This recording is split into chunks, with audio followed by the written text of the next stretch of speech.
SBI സെക്യൂരിറ്റീസിൻ്റെ ഒരു view പോയിന്റിലേക്ക് വരികയാണെങ്കിൽ ഒരു ഗ്ലോബൽ മാർക്കറ്റിലൊക്കെ തന്നെ വലിയ രീതിയിലുള്ള ഒരു ഔട്ട് പെർഫോമൻസ് ഉണ്ടായിരുന്നു. എന്നാൽ ഈ ഒരു സമ്പത്ത് 2080 അതായത് വരാൻ പോകുന്ന ഈ ഒരു വർഷം പരിശോധിക്കുകയാണെങ്കിൽ ഇന്ത്യൻ മാർക്കറ്റിനെ സംബന്ധിച്ചിടത്തോളം വളരെ മികച്ച രീതിയിലുള്ളൊരു റാലി കാഴ്ചവെക്കാൻ വേണ്ടിയിട്ട് സാധിക്കുമെന്ന ഒരു വളരെ പോസിറ്റീവ് വ്യൂ ആണ് SBI സെക്യൂരിറ്റീസ് പങ്കുവച്ചിരിക്കുന്നത്.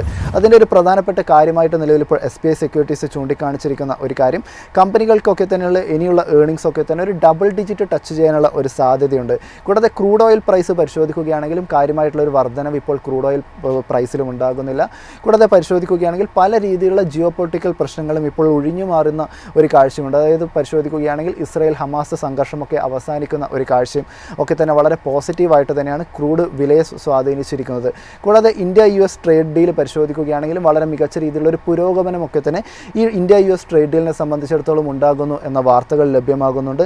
കൂടാതെ പരിശോധിക്കുകയാണെങ്കിൽ ഇന്ത്യൻ മ്യൂച്വൽ ഫണ്ടുകളൊക്കെ തന്നെ വളരെ മികച്ച രീതിയിലുള്ള ഒരു സപ്പോർട്ടും വിപണിക്ക് നൽകി വരുന്നു എന്നുള്ളതും, കൂടാതെ എമേർജിംഗ് മാർക്കറ്റ് സെഗ്മെൻറ്റ് പരിശോധിക്കുകയാണെങ്കിൽ ഇന്ത്യയിലേക്ക് കൂടുതലൊരു ഫണ്ട് ഫ്ലോ ഉയരാനുള്ള ഒരു സാധ്യത കൂടിയാണ് നിലവിൽ ഇപ്പോൾ SBI സെക്യൂരിറ്റീസ് ചൂണ്ടിക്കാണിച്ചിരിക്കുന്നത്.